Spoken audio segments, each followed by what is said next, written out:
Love bombing is the principal technique narcissists use to get you to fall in love with them. It is seduction. But how can you avoid falling for love bombing? Love bombing is not always the same thing. Sometimes it involves giving gifts and financial support.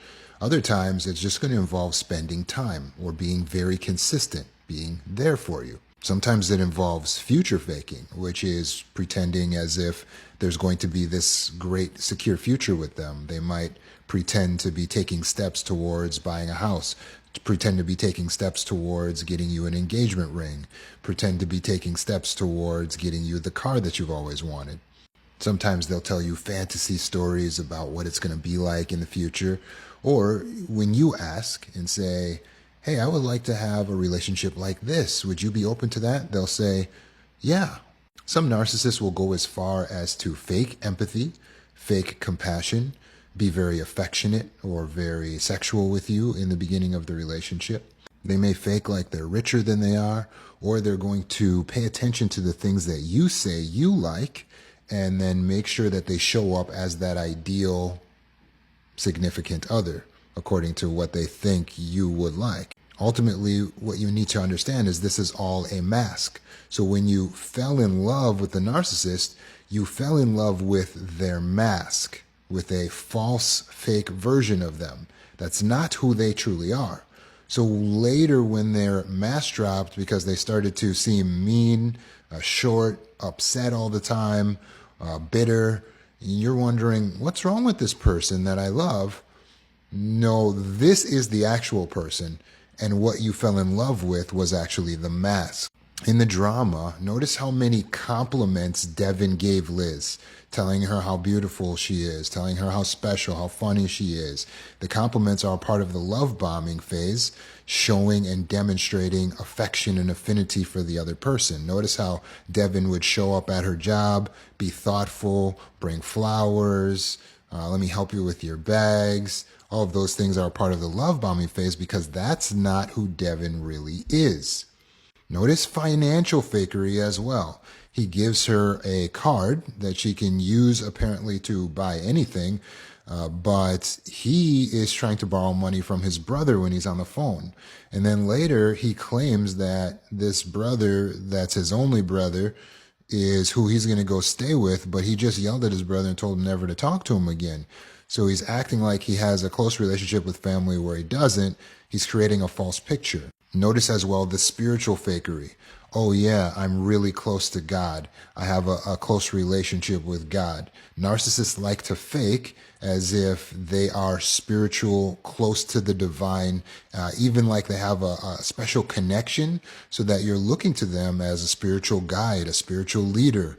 And so essentially what they're doing is starting a one-person cult with you as the cult member and them as the cult leader. So now when you're so engrossed and wrapped up and feeling like you've fallen in love, but probably it's limerence with their mask, now they've got you. So they're looking to move on to enmeshment. Enmeshment is creating circumstances where it would be difficult for you to leave because now you share a house, share a child, share a bank account, you're getting married or have gotten married. So now it's more difficult for you to get away from them. Maybe you're relying on them financially. That is all enmeshment. They have to use these techniques because they know at the end of the day, if you just saw them for what they were, you would not stay. They don't have enough good character or good qualities that you would just stick around. So they have to use fakery. Now, how do you beat this? It's important to understand this is a mask. So first of all, what you fell in love with was not the actual person. You fell in love with a mask, a person that doesn't actually exist, with a character that they played. So how do you protect yourself? Some people, in trying to protect themselves from love bombing, have figured that maybe they can identify all of the traits and patterns of love bombing so that when they see it, they'll know and then they can protect themselves. But that doesn't work. Why? Because love bombing is the same actions as love. Some people just are affectionate and just are generous and just really do want to spend time with you. So simply looking at people being loving or very involved up front as being a red flag is not going to save you. A loving person will also be very loving up front and put their best foot forward in the beginning of the relationship. That's not, in their case, them trying to manipulate you. That's them, in their case, trying to really show who they are.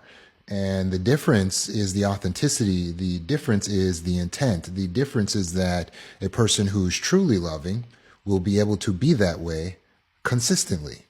The narcissist is expending so much energy keeping up the mask that they will not be able to keep it up consistently. That's why they need to get you enmeshed. So once they have you trapped, then they can let the mask drop and get a moment to breathe and just be the actual evil person that they are. So the way to keep yourself safe from being trapped by love bombing is being highly assertive and well boundaried. If you're healed, complete within yourself, then you're not desperate for love, for affection, for a relationship.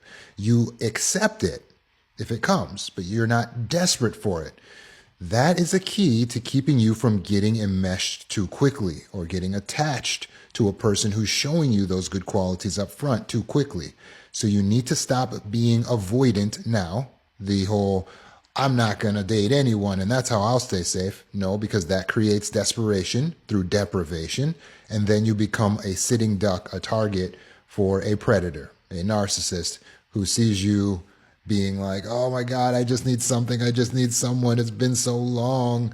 And then because you don't have any other relationships going, a narcissist just giving you a few compliments feels like a drop of water in a desert. So come into these situations abundant and complete, which means you'll be well boundaried and assertive. Your boundaries are your rules and limitations that you set up. Your assertiveness is your ability to speak up and tell the truth. So if they try to spend a lot of time with you up front as their way of love bombing you, for one, you would be able to limit that time because you are well boundaried and assertive. So you'll be able to say, hey, I'm cool if we just hang out on Friday, Saturday nights, or just in the evenings. I don't need you to be with me all day. Setting up those limitations is one way to start to curtail their love bombing. I would prefer you only call once a day. I would prefer we limit our phone calls to about an hour.